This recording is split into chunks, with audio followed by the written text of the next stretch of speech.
Well, thanks for joining me. Thanks for having me. My name's Lynnwood. I'm with the Heroine. Yeah. Well, yeah, I'm really excited to chat. It seems like Texas is having a really killer music scene right now. Yeah. I'm noticing a lot of really good bands coming out. It doesn't seem to be out of the normal though. There's usually some good groups coming out from here. Absolutely, yeah. I guess some of them to name are like Blacktop Mojo Mhm. Yeah. and Blackheart Saints. Nothing more. Good friends of ours, and nothing more, and Mothership. Some really good bands. Thunder Horse. A lot of Yeah, Pigweed's a new one too that's been coming out. They're good friends of ours. They're doing really well. So it's been fun, man. yeah, it Watching makes me want to everyone. move. Yeah, it's I need hot to move out to here though. I don't Texas. know. It's hot out here. Yeah, total opposite of Boston where I am. Oh, I bet you the weather's great. You know what? I kind of like it when the leaves are starting to change color and Yeah, you got that crisp autumn breeze. It's kind of nice. yeah, it is. It is. Well, thanks for having me, man. I appreciate this. Yeah. I was just jamming to Out for Blood. It's full of energy. Thanks. Thank you. Yeah. We that was a fun song. We actually started tracking that song this year, early spring. But we've been working on it probably right when COVID hit. We started just attacking these songs, probably like everyone else has. It's a good time to write, and since you're not touring and doing as much, it was a time just to focus on the songs and get that worked out. Absolutely. Yeah. And I know a lot of people use that time to be prolific and just kind of recollect and Mm. create as much material as they could. Yeah, yeah, yeah. So, how is it out there in Boston? How's the energy out there as far as the music scene is? Are they playing shows still, or is it shut Yeah, the live music just started again. So we've seen an increase in shows and actually going to one tomorrow. Do you know the down? Struts? Who are they? They're called the Struts. They're from England, but I think I've heard of them. Yeah, I think I've heard of them. yeah, yeah, they're going to be playing in one of the music venues here. So it's kind of exciting that live music is back. Yeah, it is. It's crazy to think it's been like 2 years since we've It really had almost, shows. yeah, it feels like, when it's kind of sad in a way because it's like a time warp. The last thing I remember is having such an awesome 2019 and entering the 2020. Like it was the start of 2020 was so amazing for us. We had just we've been working with Gibson guitars for a very long time, and we played at NAMM, and we're on their main stage at NAMM in Anaheim, and we just kicked off 2020 with that, and then we supported our good friends in Drowning Pool, and then we left on tour, and so we're like on this real big high, and we're preparing for South by Southwest, and it just stopped. And the past year and a half, almost 2 years, have been like you kind of feel like, where did this time go? It's almost like you're it doesn't make sense, in a way, because you're thinking you can't just pick up where you were. It's not like you're like boom, you're back to where you were. That time is gone. Hmm. Almost like it's lost. Yeah, actually, I was talking to someone about that. It seems we were saying it kind of feels like we lost 2 years of our lives. Especially when your life is about music and touring and live shows. That's like who you are. That's like the performance part. I love the recording part, but for me, the Heroine is such a performance machine. That's what we do. We eat off of the energy of the live shows. Um, so I don't really care much about recording the music as much as I do being on tour.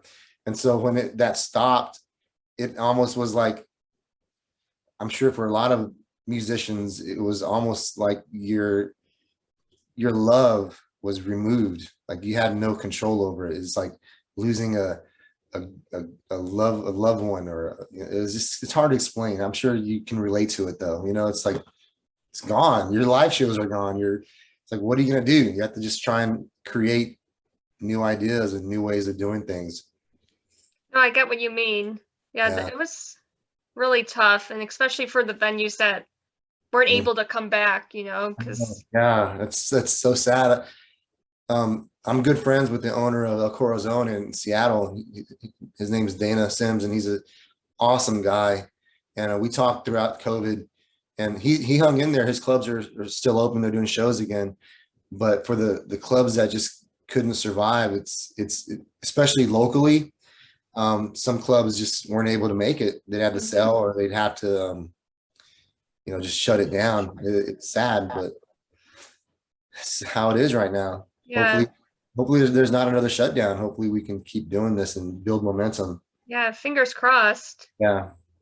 And kind of going back to one of your old shows, can you talk a little bit about that exciting story meeting Tommy Lee? Oh man, that was probably that for me is the highlight, one of the highlights of my career.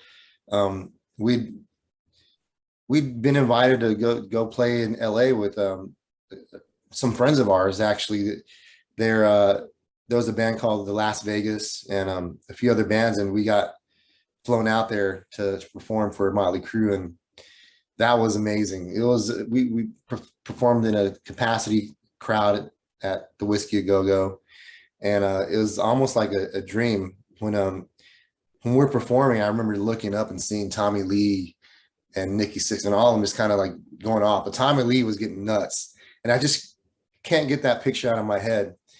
And so when I finished performing, we were walking up. If you ever go to the Whiskey A Go Go, there's almost three levels. Where the show goes, then an upper area like VIP area, and then the green rooms.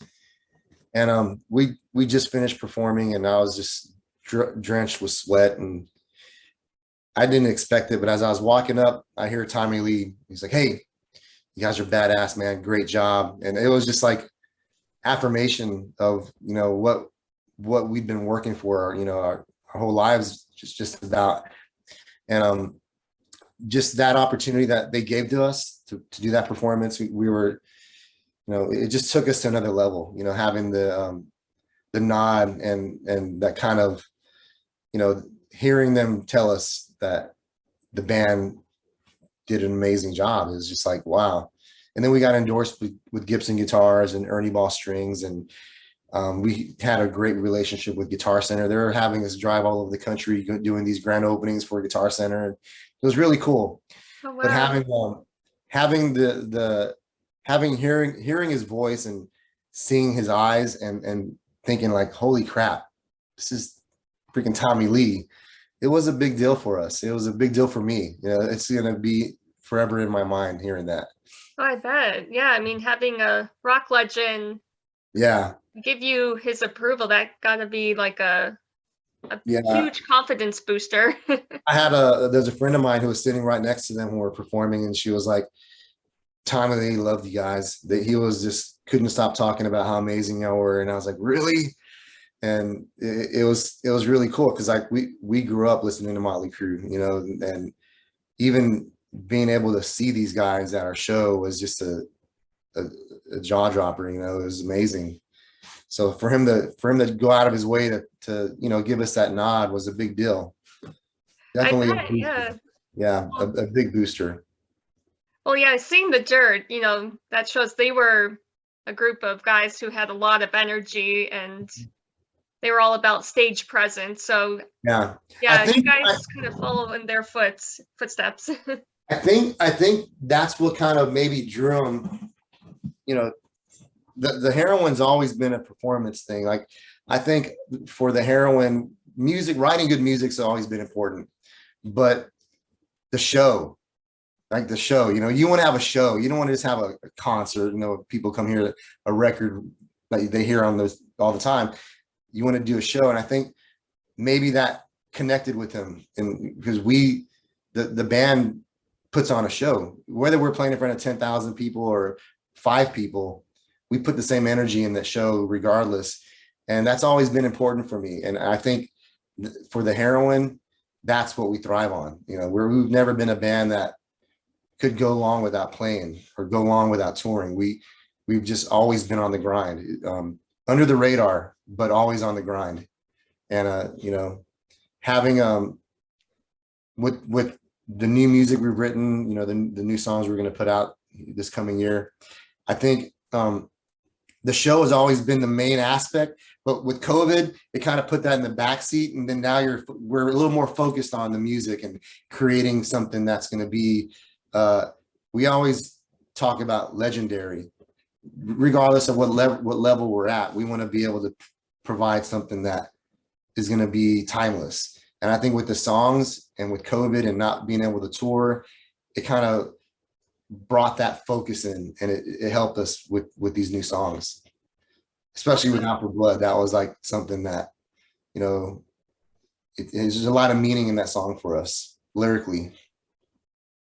So is it about like being hungry again to go after your dreams? And yeah, you know, we had been talking to a company about maybe last November, and they were wanting to put us on some festivals. And that whole thing, Out for Blood, came out when I was telling the promoter, I said, listen, you know, put the Heroine on whatever show you want. We're gonna, it kind of sounds a little bit arrogant, but I was like, whatever band we're playing with, they're gonna regret playing with the Heroine because we are Out for Blood. And that kind of stuck. I was like, that's a good name title. That's a good title for a song and for an album, because I think we're so hungry right now, and we don't want to just go halfway. We're all in, and we're out to, I guess, prove something, and we're out for blood. We're out to just take it. yeah, But there's a lot more symbolism in the song. There's a lot lyrically. There's a lot more to it. But yeah, that's the gist of it, man. We're hungry. We want to get out there and we want to do it. As you should be. Like, I think every musician is hungry right now because Yeah. you know. And then the threat of it being taken again makes us even more like, we're leaving on tour next Friday, and like we're like so excited about it, and it's like, this better happen, because if this does not happen, I don't know what's gonna come of us. We're so hungry to get out there again. Yeah, and I know people like me, we're wanting to see live music, so I want your shows to happen too. Yeah, totally, man. Totally. That's what we're shooting for, getting back on the road. That's our element, live shows. And the album will be out later this So year? we just our pre-orders are out right now, and our single drops next Friday. Then we leave on tour that same day. But the whole album right now is getting mixed. It's done being mixed. It's going to get mastered soon. We're talking to a few firms, a few companies. So we haven't decided when it's going to come out, but it's going to be early 2022, along with the tour we're working on with our agent. So we just want to see everything open up again for all of us, for all the bands, all our friends. Just want to see everyone back to normal, whatever that normal is. We want to be a part of it, and we want to get out there and tour and play. Definitely. Well, I hope that you guys make it to the Northeast in the Boston area. We want to. We used to play in the Northeast a lot, but then we just found our niche on the West Coast, and that's kind of been our Pacific Northwest, Midwest. That's kind of where we kind of got drawn to, but we definitely want to get back out east, man. Yeah, I know it's a long drive, but Oh, it's not as long as driving to Seattle, man. It's a little, I think it'd be better, a little more common sense driving east, because the cities are closer. But yeah, we want to get it. We want to get back out there. Awesome. I hope so. Well, I can't wait to hear the rest of the album, and Yeah, really excited for you guys. I appreciate that. I really appreciate that.